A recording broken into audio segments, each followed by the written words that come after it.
countdown. It doesn't matter. Yeah. No, I'm pretty much ready. Just You are on. I know. I'm just still looking at my phone, seeing what my sister's messaging me. Yeah? And you're just being absolutely silent? Yeah, pretty much. Just being pretty much silent. All right. She's doing all right at least. I guess she's actually getting full-time hours, which is good for her. So, yeah. Well, which camera you got me on? I got 2 cameras that can see me. Red. Oh, figures. What a wonderful day in hell. I mean, paradise. Definitely paradise. No, I mean, crappy winter here in Utah. Freaking, we're going to be restricted on fires and everything when it comes to camping and whatnot. Or you say it's crappy because of all the dandelions you have in your front yard. Yeah, I'm freaking getting sick of the dandelions. I don't mind dandelions on occasion because my honeybees really like them, which I installed honeybees today, so I actually got honeybees in my hive again. I'm really sad about them dying over this last winter, but they got taken out by the mites. I should have tried splitting the hive, but oh well. I was nervous about it. Wasn't sure if I should do it.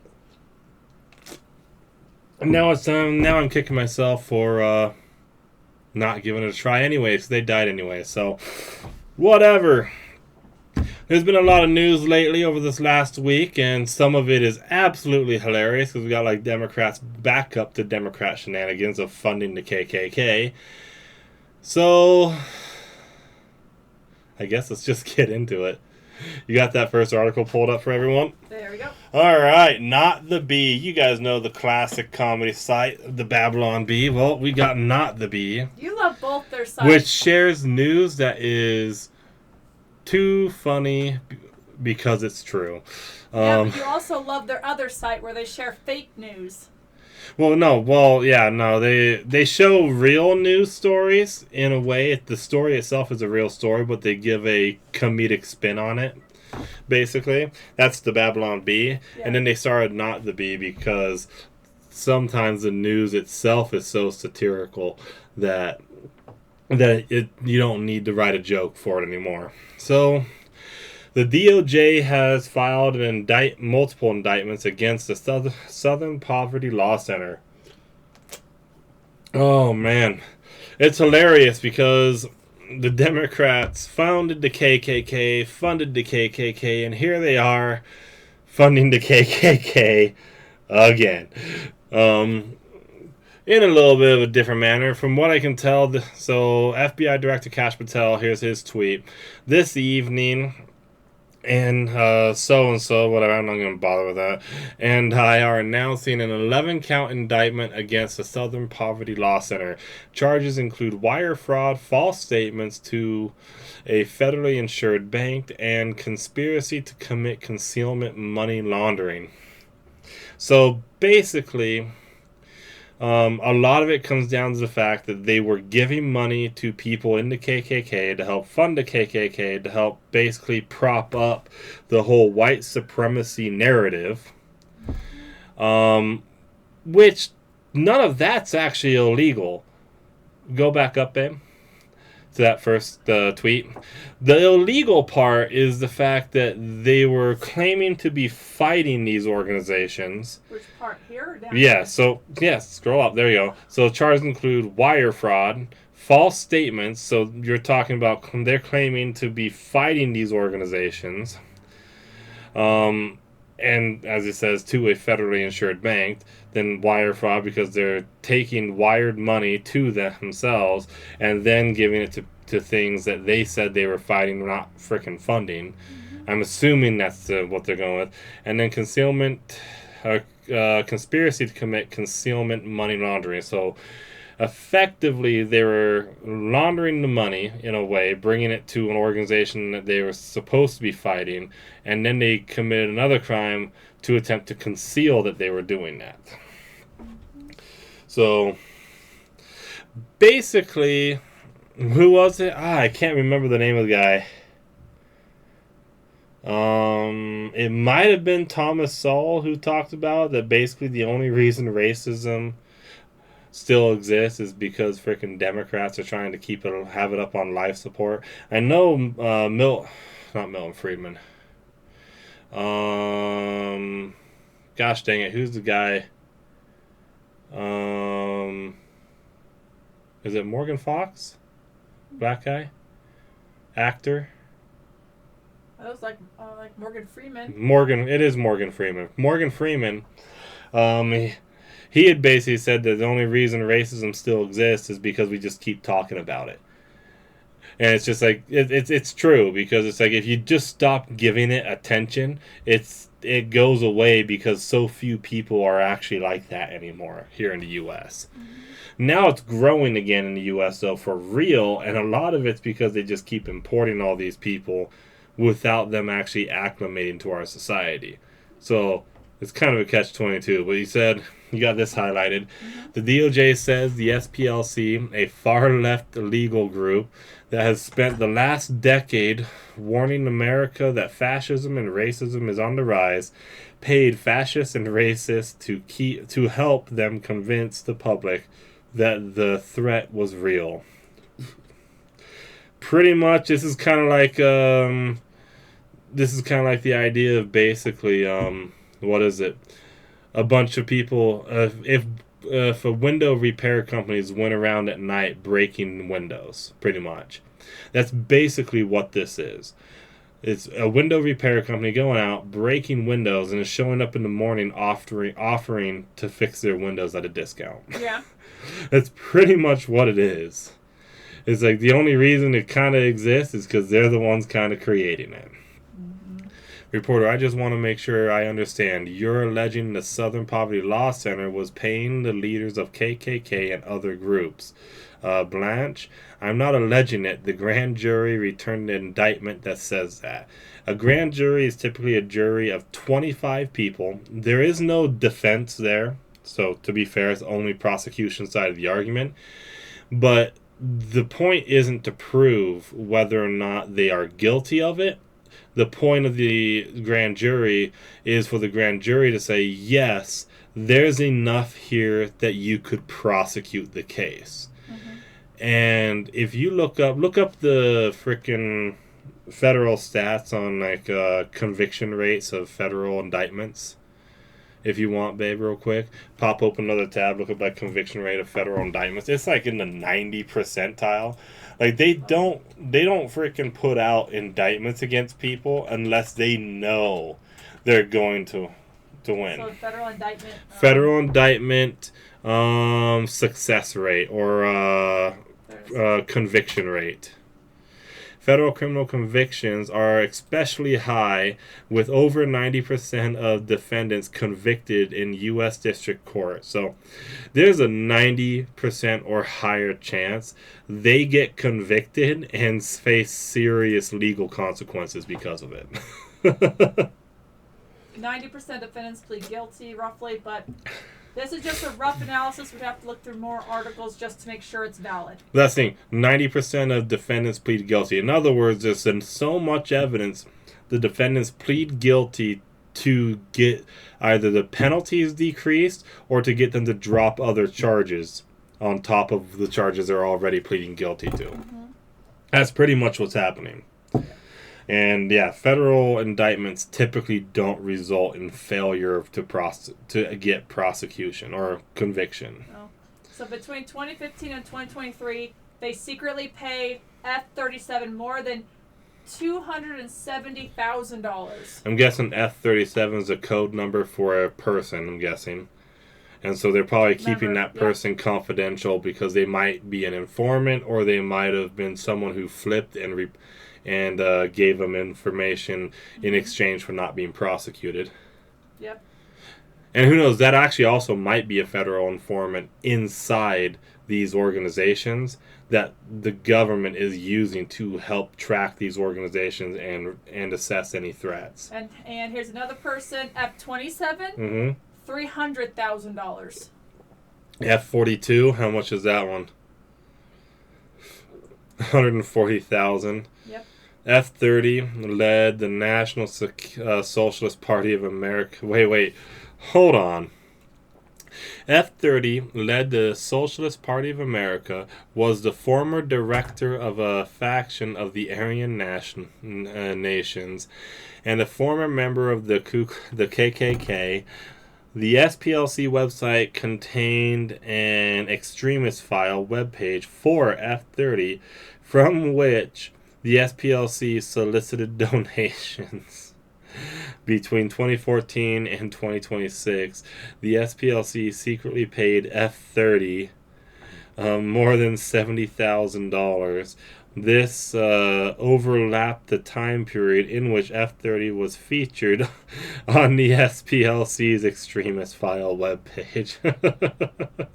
Go back up. Let's look at that though.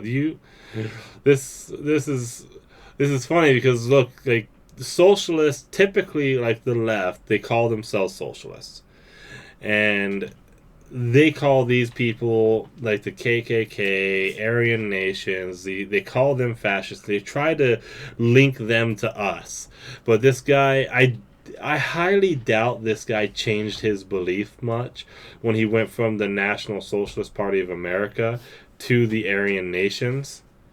It's like these guys have left-wing beliefs on almost anything. It's a hilarious irony that they keep saying these are far-right groups when really they're actually, politically at least, when it comes to how government should be run, they're actually very left-wing.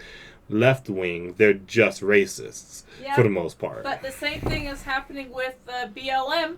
They're being caught that all that money that was raised, they spent it on vacations, homes. Yeah. It didn't go anywhere. It was just going to their pocket. Yep. Let's go ahead and hit up that next tab. We've pounded this story into the sand for the most part.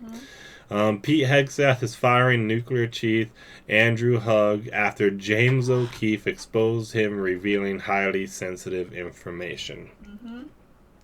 This is a serious issue, and I really hope this guy gets prosecuted to the fullest extent of the law, because he's revealing national security information, and James O'Keefe got him. This is also kind of the beauty of James O'Keefe, because he used to have Project Veritas, and then Project Veritas, some of the people inside there stabbed him in the back, so now he has OMG, O'Keefe Media Group. And he's still just knocking out of the ballpark with freaking awesome investigative journalism. So, U.S. Army nuclear official identified as Andrew Hugg was reportedly escorted out of the Pentagon this week after an undercover sting video by James O'Keefe. The video appears to show Hugg, the branch chief of chemical nuclear surety, revealing sensitive details regarding U.S. missile locations and military plans in Iran. Secretary of War Pete Hegseth has confirmed that the individual has been placed on administrative leave pending a full criminal investigation. This guy is definitely going to get freaking court-martialed, and he's going to get railroaded. They're risking soldiers' lives by doing that. It's more than just risking soldiers' lives. It's like they are risking soldiers' lives, but our soldiers have put themselves on the line to protect Americans here in the homeland. And this jackass went and revealed information involving missile locations. And missile locations is key, because this could be nuclear weapons. This guy has access to chemical and nuclear. This could be nuclear missiles. This could be chemical weapons we have in backstock, which could be heavily putting at risk our ability to utilize these weapons as deterrents against our enemies. So this guy is an absolute piece of crap, and I hope the maximum penalty is given to him over this. Maximum. Which, if he is a member of the armed forces, technically would be capital punishment. So, James O'Keefe, once again, knocking it out of the ballpark.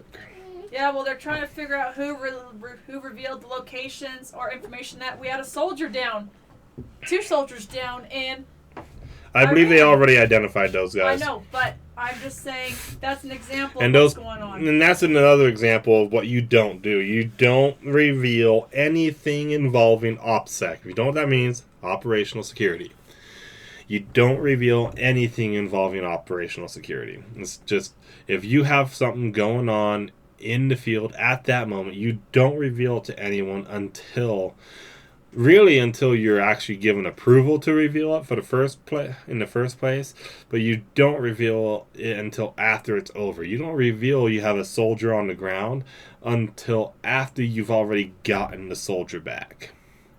Yeah, whoever revealed that information should be in trouble because they risk getting people killed. They put that guy at serious risk, and they were hunting him down, but luckily our guys were able to get him out. But then the ones that were trying to get him out, they could have gotten killed too. Mm-hmm. And props on them. They were doing a great job running fake missions over Iranian airspace to distract them at the same time they were running the real operation to extract our guy out of the enemy territory. Well, let's hit the next tab. Suspect in custody. Trump safe after shooting scare at correspondence dinner. Yep, they got never made it past security. They got him and the first lady out. Yeah, never made it past security, but as it is always as a standard operation, they evacuate the VIPs. So that was the president, his wife, and then also any of the members of the cabinet which were there. Yeah. This just barely happened today, apparently. I saw it was breaking news. That's why you didn't highlight anything in it. Yep. So we can go ahead and scroll down and see if there's anything in there that sounds interesting to talk about. President Donald Trump and First Lady Melania Trump were evacuated from the White House Correspondents' Dinner on Saturday after a reported shooting, with officials confirming the President and First Lady are safe and a suspect has been apprehended. The President and the First Lady are safe along with all protectees. Secret Service spokesperson Anthony said in an update. One individual is in custody. So basically, no one was hurt, and they have the guy in custody. Authorities identified the suspect as 30-year-old man from California, or California, really. I'm sorry, Brandon, to hear that you're stuck there in California right now. I hope you get back safe. Brandon? Guys' night, Brandon. Oh. By the way, it's guys' night tonight, so we got all the guys downstairs huddled around the fire, having good conversation. Maybe some of them are listening to me right now. They should be. Or at least have their phones propping up our numbers, jerks. Yeah, but you want to be legitimate numbers. You don't want to fake it. It's not fake when they come here once a month to hang out. All right.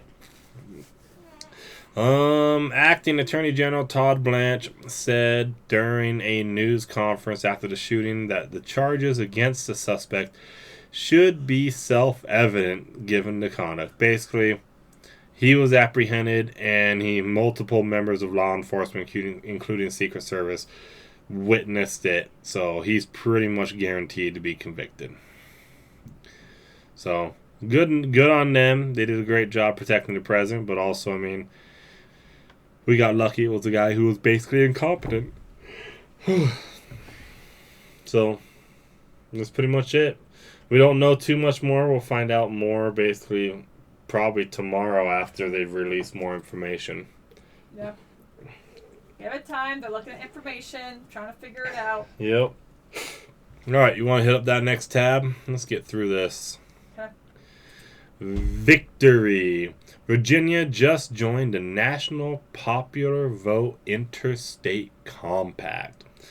We're one step closer to fixing the broken Electoral College and ensuring every vote for president counts equally, no matter where you live. The great irony. The great frickin' irony of all this is Democrats are the ones who keep pretending to support democracy over and over and over again, and it's just like what you're doing in many ways is subverting it. We'll get into some of that later. In a moment when we go over there. Well,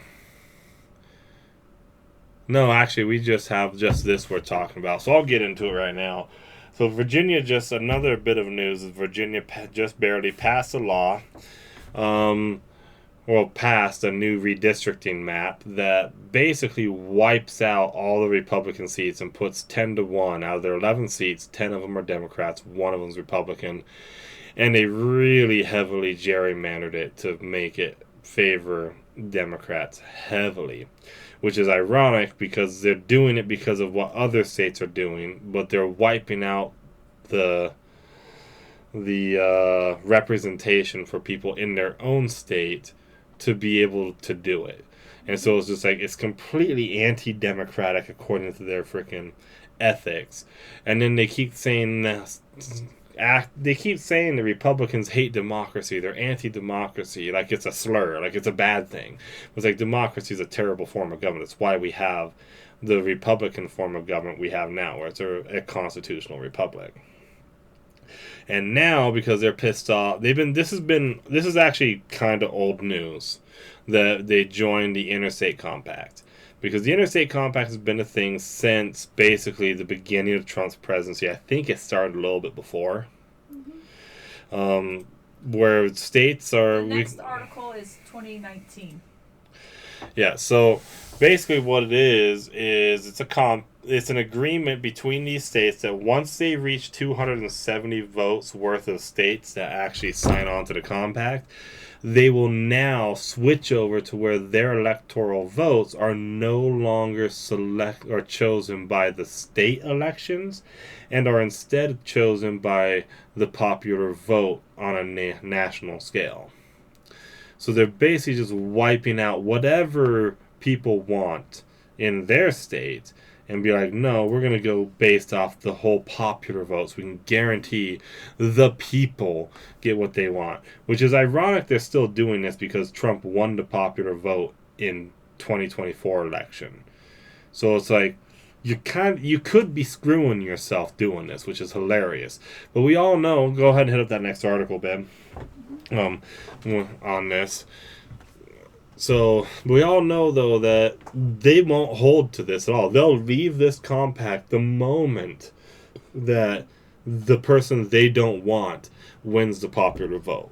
They don't care. But also, with the popular vote, they will only go to the states that have the highest population, the big major cities. Yeah. They won't go to Utah. They won't go to Arkansas. They won't go to South or North Dakota. That's the thing, is the whole point of the Electoral College is you are forced to get basically the average American to vote for you.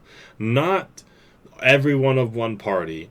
It's just the average American to vote for you. But when they go and they switch it towards popular vote, no one's going to give a crap about Utah or West Virginia or Idaho or Colorado or Washington State. They're only going to go to the major epicenters, which is going to be New York, Texas, and Los Angeles. Pretty much it. And maybe Florida. Yeah, maybe Florida, but that's the thing, though, is it depends on how big Florida continues to get. It's going to basically make it so everyone in rural areas, whether you're Democrat or Republican, or small states, Democrat or Republican, get overlooked and they don't care about you anymore. It's going to be just like California, where most of California is Republican, but the problem is the bigger cities control the state. Yeah, and they take away their drinking water, and then they're just suffering out there in the deserts. I heard that supposedly they got rid of some of the reservoirs, and now they're demanding water from the states next door. Mm-hmm. Doesn't surprise me. They got rid of some reservoirs. Possibly. No, we need to stop giving California anything. And we honestly, it would hurt our economy if we did this, but we really should just stop selling power to California. We should stop generating electricity for them. Because they don't deserve anything we give them, whether we sell it to them or whether we give it to them as a gift. Because it's just horrible. They're a horrible state. They deserve everything they get. We're going to need the energy with the couple of data centers they're trying to put in. Yeah, they're trying to cram data centers down our throats here in Utah, which we don't like. No one here likes. They're now looking at one out, I believe, in Eagle Mountain. There's supposed to be one going down possibly in Santa Quin, and another one or two they're looking at in the state. They're going to be hogging our energy. We covered it a couple of episodes ago about how much energy they use. A small data center uses the equivalent of electricity of 10,000 houses. Yeah. A small one. Mm-hmm. Which is why I agree with that push to require that data centers provide their own power. They have to build a power plant alongside them to be able to provide that power, so they're not sucking it from us and then raising our power bills. Because that's what they're going to do. They're going to raise all of our power bills because of the demand. And the water's not good either. We've discussed the water. Yeah. They're going Go to ahead and pollute scroll the down. water and everything. Yeah. Back onto this, the whole National Popular Vote Compact. So this is an older article, go but ahead and it's scroll. a good discussion about it. Yeah, go ahead and scroll. It's a good discussion about it, pointing out a lot of the different problems with it. I don't think when we were going through it, I didn't see them touch on it. Scroll down. What? Just scroll down. Just scroll down. There we go. There was one that I had highlighted.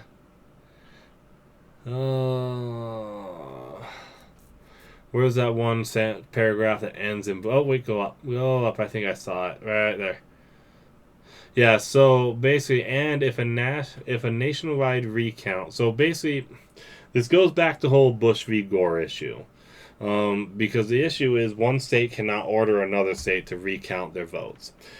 And that comes down to, like, with Bush v. Gore, what happened during Bush v. Gore... I was a kid at the time this happened. It's freaking forever ago. There was a dispute in the Florida election on the accuracy of the Florida electoral count. So the both Democrats and Republicans wanted to recount, basically. The Democrats wanted to only recount a handful of counties. Republicans said, no, that violates equal protection law clause. We should recount every single county in the state.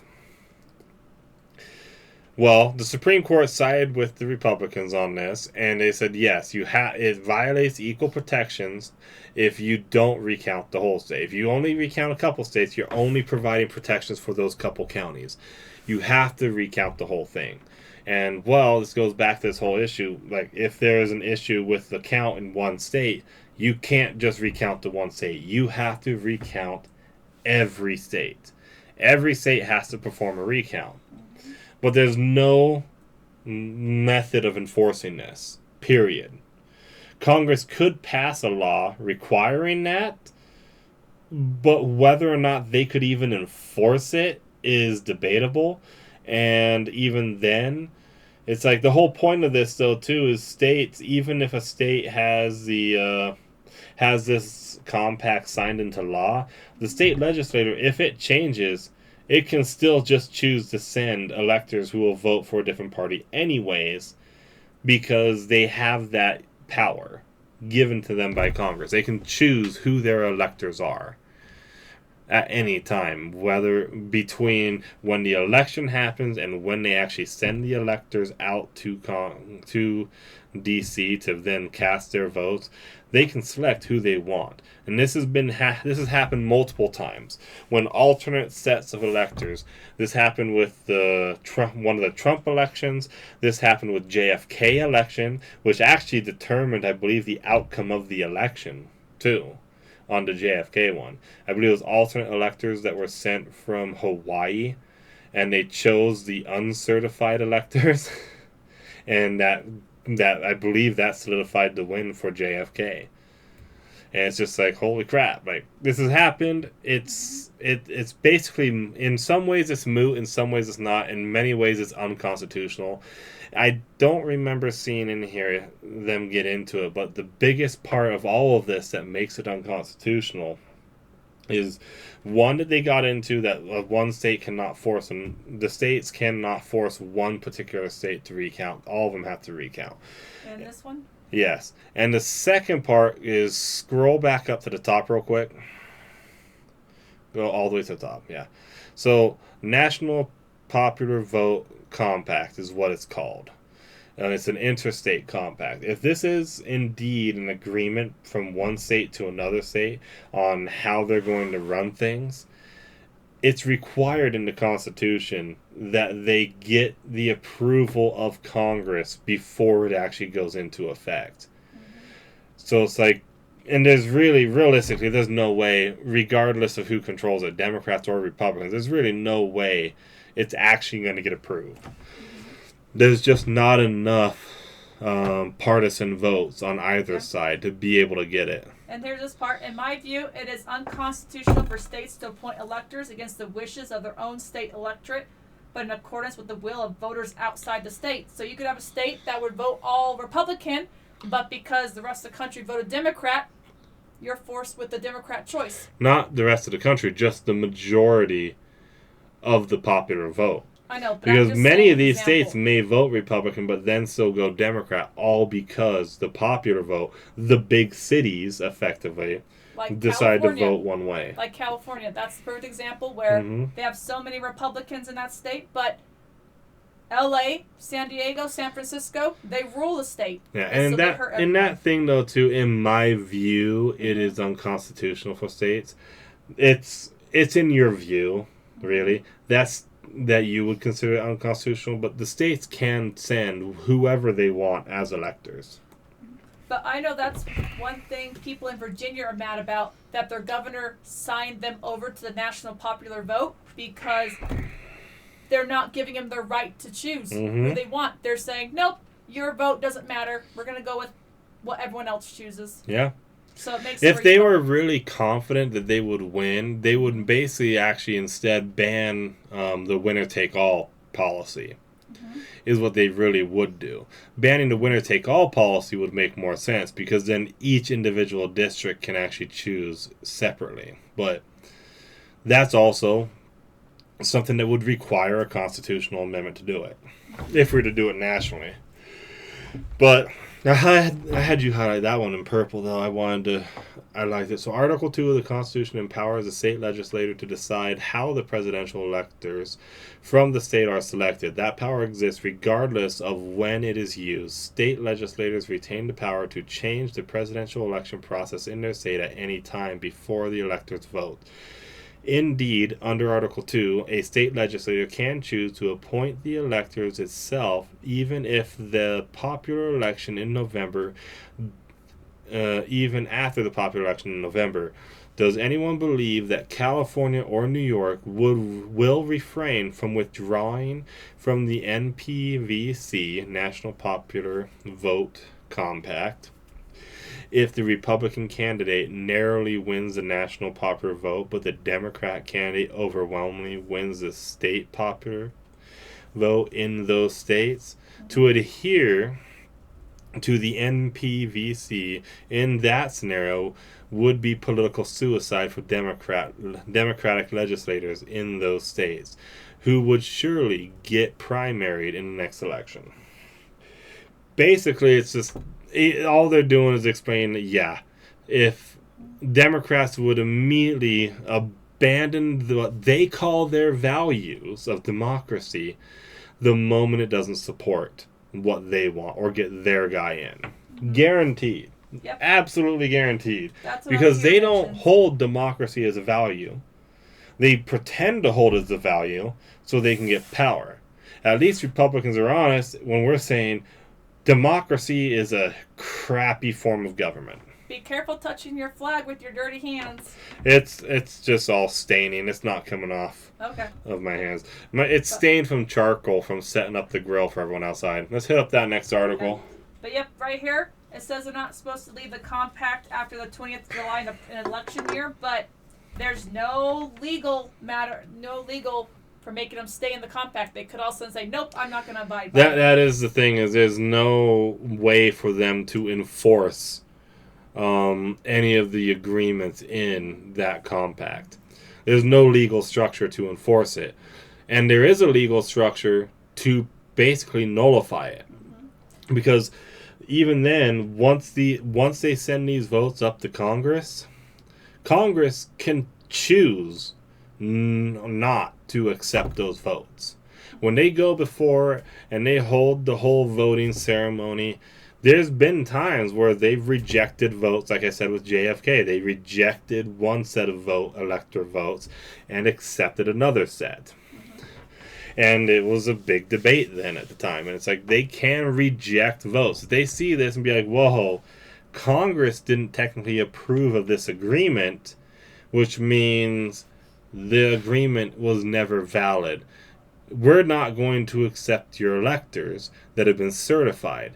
And if the Republicans in those states decide to send their own electors by a quick vote, which has happened, just the other way around, well, then they can easily choose to accept those votes instead.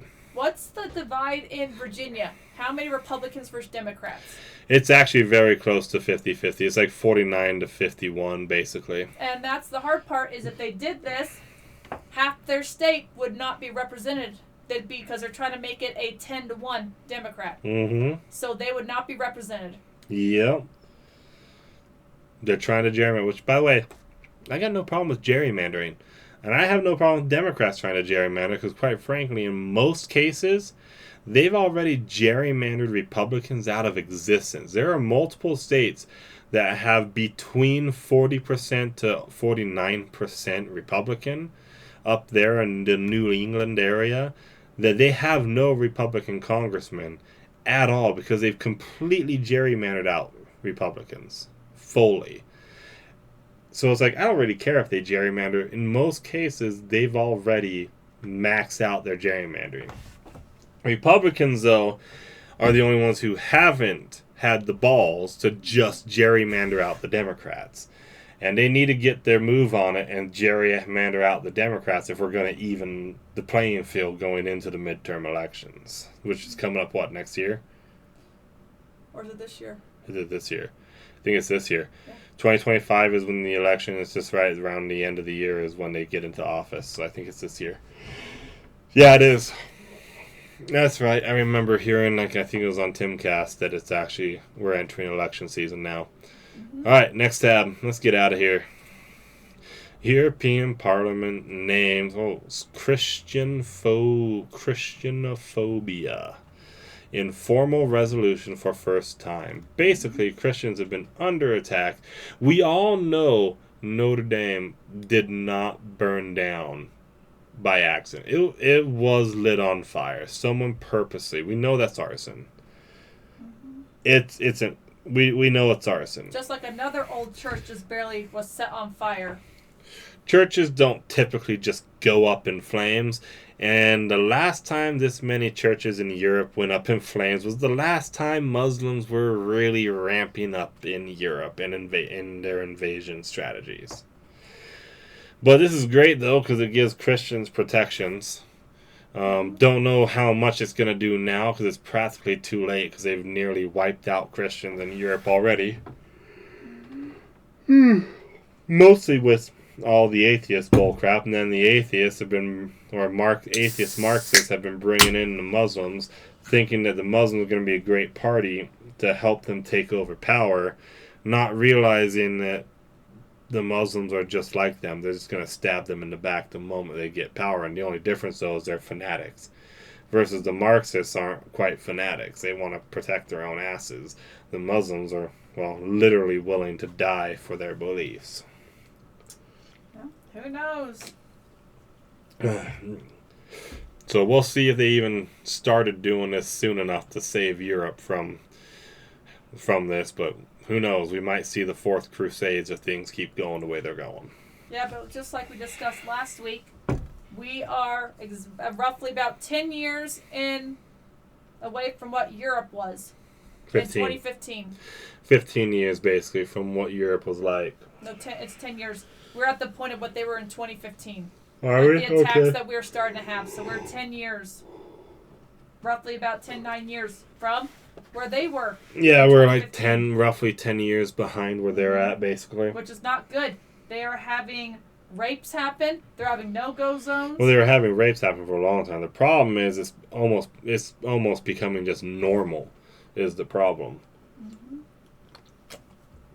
And of course, they're arresting the women who have been raped, or arresting the people trying to point out who's doing the raping and whatnot, rather than just arresting the people who commit the rape in the first place and deporting their asses back to whatever shithole country they came from. Or the migrants get put in prison for what? Maybe 9 months, then they're back out on the street again? Pretty much. It's pretty much like here, where they're just letting criminals back out on the street. So, let's get to that next article. Let's get into some comedy. Something funny to discuss. Freaking hilarious. Detroit begs residents to stop stealing fire hydrants after 75 go missing in 40. I have helped in the installation process of fire hydrants. It is not so simple as just undoing some bolts. Like, if you're not careful, if you don't know what you're doing and you break something, you could end up just getting water shooting into the air. Because that hydrant, that top valve you see on that top part on the hydrant you see there, goes straight down below the frost line normally is where it's at, for where the valve is that you open and close to have the water come out. Mm-hmm. So it's not so simple as just dismantling it. This is funny. I'm sorry. This is hilarious. Go ahead and scroll on down pretty much. So my question is, these people, I guess, are pretty it? damn good at it because they're freaking stealing 75 freaking hydrants. In 2 days? Yeah. In 2 days. That is a lot of and work. And they pay thousands of dollars for each hydrant that's installed, too. It's not like it's a cheap process either. They're paying a lot of money for it. And we're getting into summer. Next couple of months. It's going to cost them money to replace them, and they might steal another 75 in 48 hours again. And so funny, though. 75 in 48 hours is absolutely freaking in hilarious. one city. How knows? desperate are people in Detroit if they're stealing fire hydrants to make money? My other question is, has any other places been hit? I wouldn't be surprised if they sell them back to the city. Oh, $10 they're Somalis. Low IQ, but smart enough to know how to make a buck or two. Yep. Thieves have destroyed nearly 75 fire hydrants on the west side of Detroit in the last 48 hours, stealing parts and putting lives at risk. Crews with the Detroit Water and Sewage Department are racing to repair the broken hydrants along Southfield Road and across the west side after thieves tore through dozens in about 2 days. So are they actually stealing them, or are they just like ripping parts off of them? Like just taking parts of them?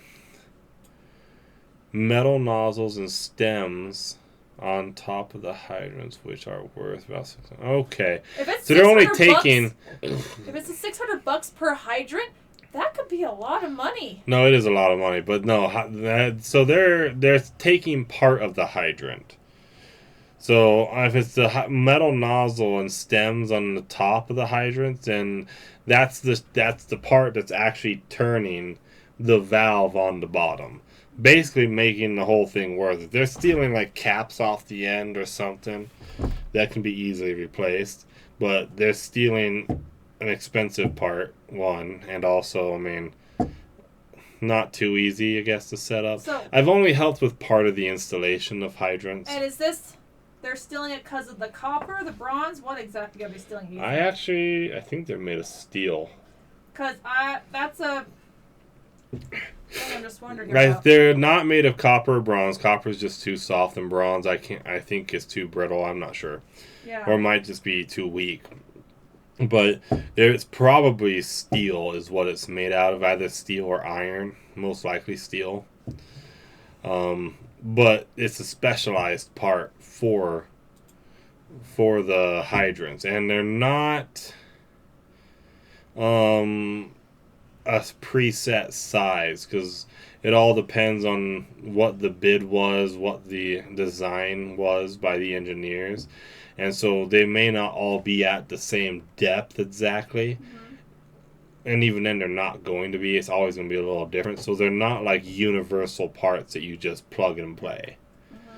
That's part of the issue too. They're not fully universal parts. Yeah, but I just thought the worst part of it is they may be taking it to melt it and make something else. It'd be hilarious if they're melting them down and forging them to make guns. That would be great. My other worry is that they're doing it to make bullets. No, not likely. It's most likely, as I said, it's most likely steel. So it's not as easy to just forge that into bullets.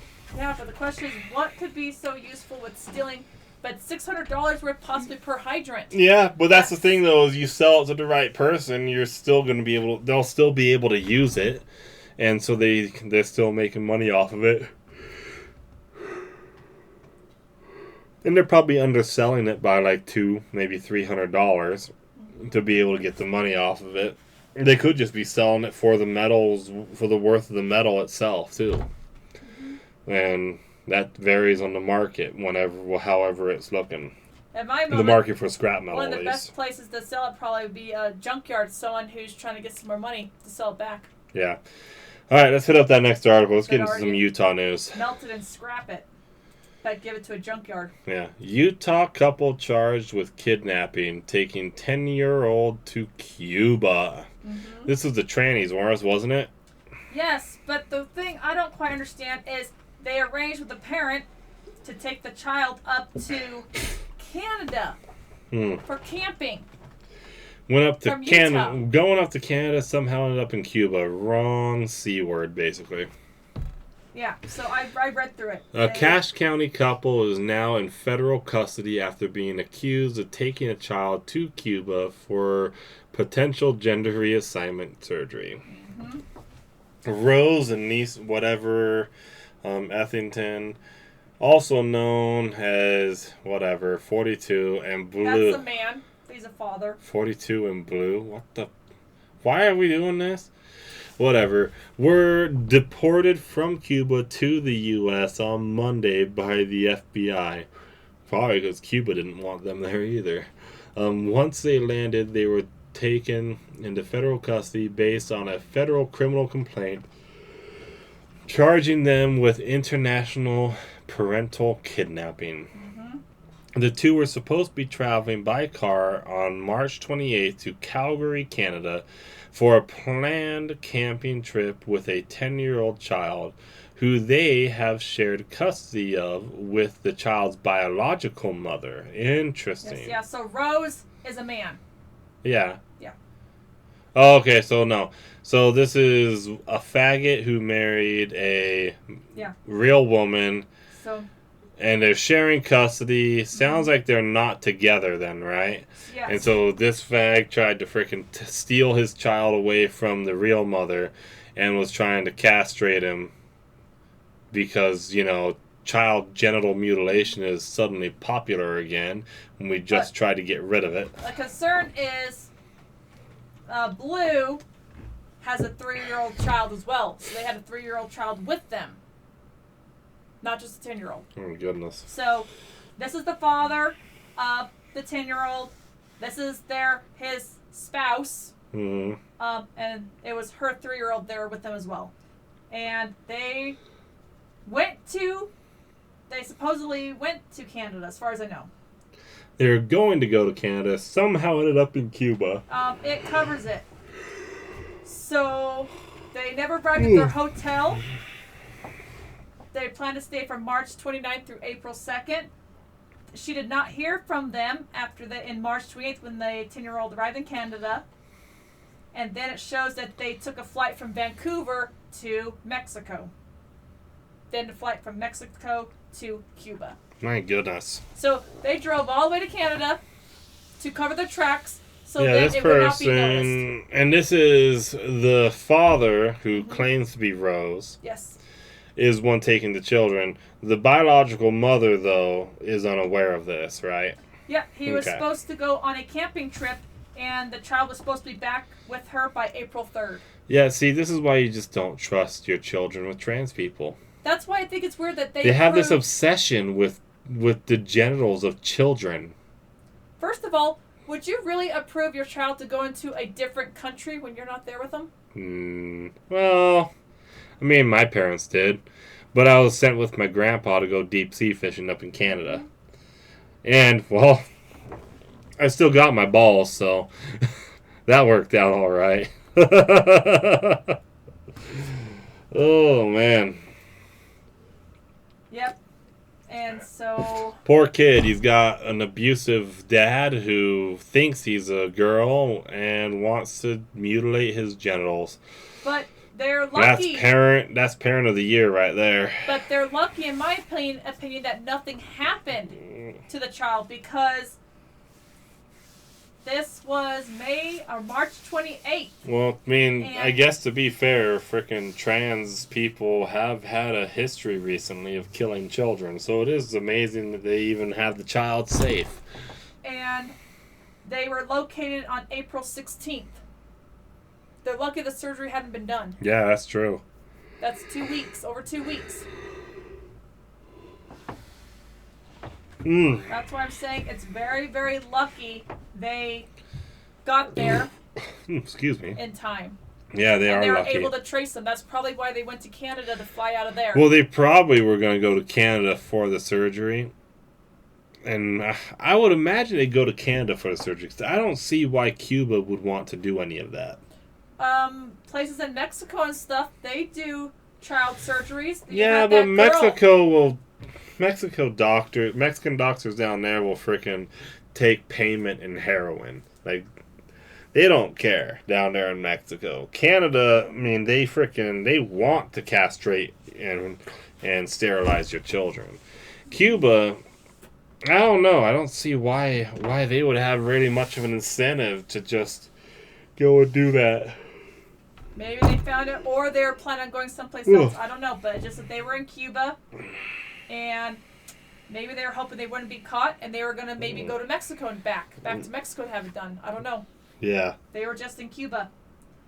I'm not sure why, or they were still trying to get passed through. I don't know. Well, let's get on to some good news. We got some freaking great news going on right here with the church. So, church announces new temple in the United States. This was in Oregon, wasn't it?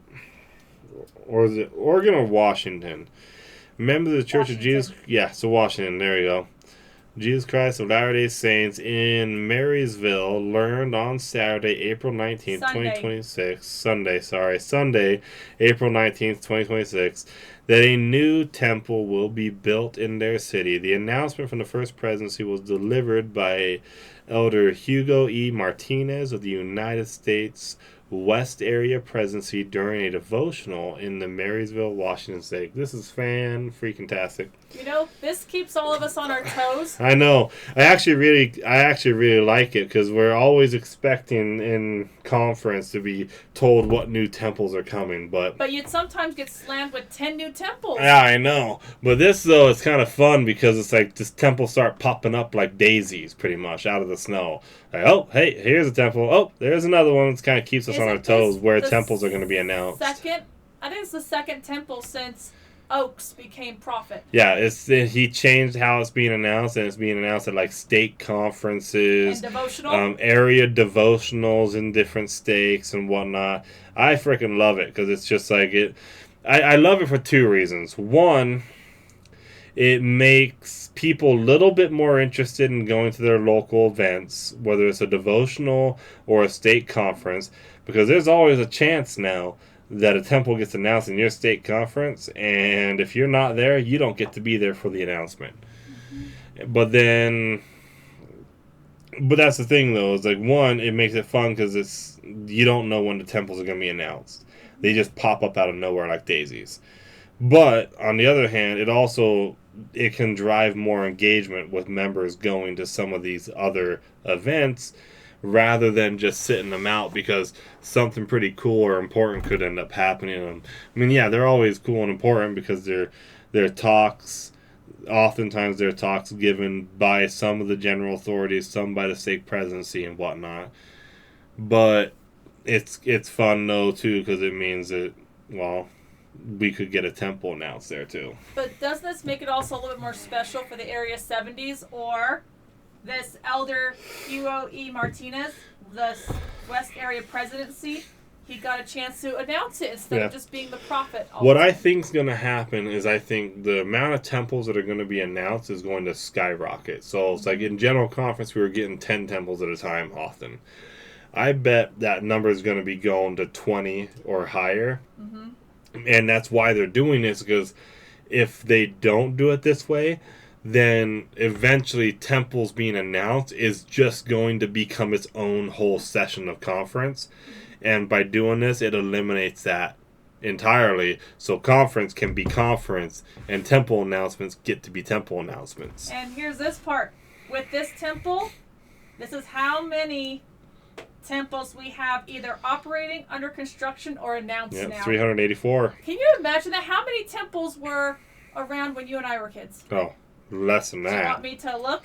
How many temples, LDS temples, were there in 1995? LDS temples in 1995. Sorry, I'm having trouble typing. I have a someone in my arms. Yeah, I know. Let's go back. Just hit back. Go back to the Google search. Scroll down. Numbers of LDS temples by year. This one? Yeah, I'll give that a try. So. Oh, okay. This is announcements for each year. Temples for each year, I think. No, this is the number of temples. So, like in 1999, there it were is. 64. So, 2000, Holy the turning of the century, crap. we were only at 69 temples, either under construction, in operation, or announced. 69. Wow. It And really we're has exploded. Now at, sorry, wrong page, 384. Dang. We've increased by over 300 temples in our lifetime. That's pretty awesome. By the way, Ephraim Temple Open House has been announced. Want to pull that up? Okay, I will just a second. Let's look at when you and I were born. 1989 and 1988. 41, 42 temples. Dang. We've had over 300 temples built in our lifetime or announced. Isn't that awesome? No, that's freaking awesome. That's special. Wow. Yeah, that's a lot. So you wanted me to see Ephraim, Utah Temple. Yeah, Ephraim, Utah Temple Open House. Ephraim, Utah Temple Open House has been announced. It's what, this year in September? Yep. Around my birthday. Yep, right around your birthday. There we go. And it's very, very short. So if you want to see it, yeah, that's correct, right there at the top. I know. September 2nd through the 19th. So we could even go on your birthday if you wanted. This would have been your temple too, by the way, babe, if you still lived in Fairview. Yeah. Well, I don't live there anymore. Nope, you don't. But this would become your temple if you were still living in Fairview. And this is what it looks like. It looks beautiful. I like it. I know you commented it kind of looks a little bit like a mosque. This picture makes it look very, very gold. I know. I've seen it in person, driving by it all the time, going to work in Ephraim Canyon, and seeing it in person is a different experience because it is a lot more like the Manti Temple, where you've got the two spires, one on each end, with a little bit of a dome to them. Mm-hmm. Look at that. It looks so pretty. Look at the stained glass. Is there a side view of them? I could have sworn there's... Here it is. Okay, so it's not two spires. It's a spire and a mound. A spire and a mound. But yeah, it has a similar aesthetic when you see it in person to the Manti, except the Manti is a little bit more... I don't know how to say it. Maybe Gothic? I like this. The erected. So it has it on it. So we know when it was built. Mm-hmm. Yeah, it's fantastic. It's a beautiful temple, seeing it there all the time. Yep. It's beautiful. If the back side of the temple was actually the front, it would look even more like a mosque. I'm sorry. If that was the angle they were taking the photo from, I didn't think about that until you really mentioned it. And now that I'm looking at it, I'm like, you're not wrong. Look at the little mound, okay? Oh. Look at that.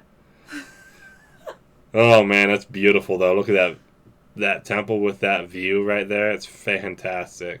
I love the temple grounds that they do. I love how it's big. You get to walk it. There's gardens. They changed the flowers. I'm really kind of out. disappointed in that, though, when it comes to the gardens. I mean, the gardens are a lot smaller at that temple than others. But they've been doing that lately. They've been making the temples a little bit smaller, more compact, but then also the grounds aren't as big. And I get it, especially coming into 2026. We've had a bad winter this year. And so we have very little snow. Like where I'm working, we're still supposed to be under like 6 feet of snow. And we have nothing. There's absolutely nothing there. So but these are limiting water usage right now is probably pretty good. But it's partly construction, so it may look beautiful once everything is done and ready to go. Yeah. And growing. Yeah, we'll have to see if we can go ahead and get going to that one. I think this will be a fun temple to go see during the open house. But still, can you believe that? Yeah. That in our lifetime, over 300 temples have been announced. Can you imagine if you and I Well, lived you to think be about 100, it though, every year there's 2 conferences, and they used to always announce them during conference, and there's always multiple temples in every conference. Mm-hmm. So you really think about it, it actually makes sense that there's that many. But what if we keep building more and more? What if there's over 600 by the time you and I die? If we die at almost 100. No. No. By the time we die, it's not going to be in the hundreds anymore. Thousands. I think it'll be over 1,000 by the time we leave. This earth, it'll probably be over 1,000. But can you believe it? We've seen over 300 temples built. Yeah. Yeah. All right. Let's hit up that last tab, the Moroni channel tab. That last Moroni. There we go. Missionary safe after deadly shooting at a. I can never pronounce that. Like Tecuan? No. It's where the Temple of the Sun and Moon are, and I can never pronounce. I've been there, and I still suck at trying to pronounce that name. And Teotihuacan? I don't. I'm slaughtering. No, you're slaughtering. I know you're slaughtering I'm just trying to make but I'm not even going to bother attempting it, which is it's sad because I've been there and I should know how to pronounce it. I'm trying to jog your memory by trying to attempt it to say it. You're like, oh, I say it this way. Yeah, no. You've been married to me too long? You forgot? No. It's just I can never pronounce. But apparently there was a shooting there. It sounded like it was kind of cartel related. Christian missionaries were among visitors at the archaeological site in Mexico during a deadly shooting on Monday, April 20th. All missionaries present during the incident are confirmed safe. The attack occurred near the Pyramid of the Moon, so the smaller of the two. Big ones, at least. Smaller of the 2 big ones. A popular area within the World Heritage Site located northwest of Mexico City. Officials reported that a gunman opened fire on visitors, killing 1 person and injuring more than a dozen others before the situation came to an end following an exchange with responding security forces. I think it said it was a handgun, and the person that was unfortunately killed was a Canadian tourist. That's terrible. Yeah. Yep, that's terrible. And it was a handgun. Yeah, well, that doesn't really matter, but handguns are the most common ones in shootings because they're easier to conceal anyways. So, sad that there was someone who died, a Canadian tourist. So, I don't know, because normally the cartels don't do stuff like this because even the cartels like tourists coming down because they bring in money. And they make money off of that too. So I wonder what happened, but my only idea also is I think this story doesn't have it in there. I know, but my mind, because of how many attacks we've had from Islamic extremists, that's another idea. This is a false religion to them? An Islamic extremist decided to get out there and do something. They do have a long history of destroying the history and heritage of other peoples. I know, I'm just saying nothing's getting released. It's like, as we've seen, we talked about how they were trying to rewrite the history of the Alamo. Mm-hmm. It could be something like that, but I don't know why they'd be going to. I don't know why they would be going to Mexico though, because America is kind of the target country to take control of. I imagine it could be mental illness, or it could also. I don't see how it would be targeted. If it's targeted, typically in a shooting like this, there's a couple injuries, but the main target was killed. I'm just thinking, like I said, targeted. They don't want people visiting something that they see as heresy. I know it's most likely I'm wrong.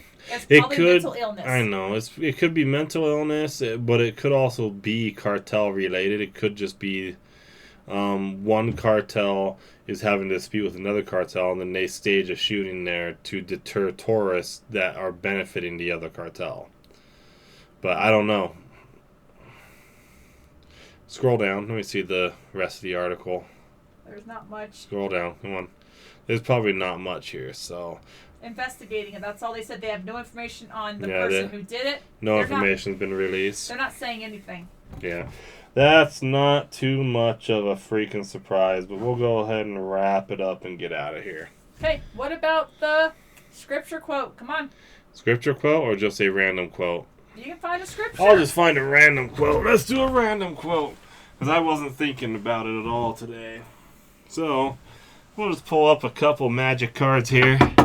And see if we happen to get something. These are all actually a little bit more valuable. You miss John, don't you? I do miss John. He did the closing quote, but then also he'd be laughing at the magic quotes you find. I know, right? Let's see. I'm trying to find one that actually has a freaking quote on it. Why don't you show him your shirt? That's a good quote. Everyone can see my shirt. It's about buying ammo. And Demolition Ranch, which you miss? I do miss Demo Ranch, man. It's sad he decided to retire that hat and move on to bigger, grander things. And here you are trying to start your own podcast. Yeah, I know, right? To discuss what's going on in the world because people need to know. Pretty much. Is this helping you stay on top of the news? A little bit more than you used to? Say that again. Is this helping you stay on top of the news? You're finding out information you didn't pay attention to as much? Pretty much, and you've been helpful sourcing articles. So, Kellen the Kid from the, what's the name of the Magic the Gathering release? Thunder Ridge? No. Thunder Junction? Thunder Junction. So from the Thunder Junction set, Kellen the Kid, legendary creature, human, fairy rogue, whatever. I found out who I was. Now it's time to discover who I am. Kind of an interesting little quote there, because if that was a scripture, how would you interpret it? It's kind of the opposite of a scripture, though, too, because Christ speaks in the New Testament about those who seek to find themselves they'll basically lose everything they have for the most part if they keep trying to find themselves. But those who lose themselves in the service of God and man, and their fellow man, will end up finding themselves. Mm-hmm. And it's just, you gotta the problem with this happens a lot. We see this in our culture right now of, I gotta go find myself, or I gotta discover who I am. Isn't that selfishness? It's all just a great guise for selfishness. And that's really, it's ironic that it oftentimes comes from people who say we should be helping others, but then they give this great guise of selfishness when they're trying to discover themselves. And they're not really doing any good for other people. If you really want to find out who you are, try to go and actually serve other people. Go to food banks, give people assistance, go volunteer for various charity events. Go and lose yourself in the service of your fellow men and in the service of the Lord, and you will find out who you truly are. And you'll really truly find your place in this world amongst your brothers and sisters. So we'll go ahead and call it there for the night. You losers, get out of here, and we'll see you next week.